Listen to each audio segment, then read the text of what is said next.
Okay po mga ka-farmers, welcome back na po pala sa akin channel. Ito po, magdi-direct na po kami. Direct seeding po mga diskarte namin dito.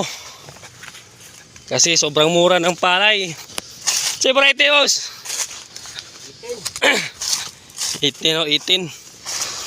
So, maganda pong i-direct yung 18. Ito po ang area namin o. Sa gustong magpa-direct sa amin ha, kontak lang kayo. 1 hektarya, 3,000 po yung namin, pangayo. Pwede rin po 2,500. Kami na lahat. Kami na yung maglalagay ng linsak, kanal. Ito po kami ngayon dito. Daling-dingan po kami.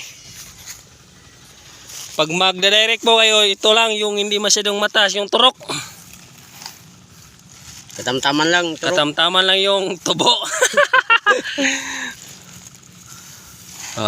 Ito pong tamang edad pag magda-direct oh.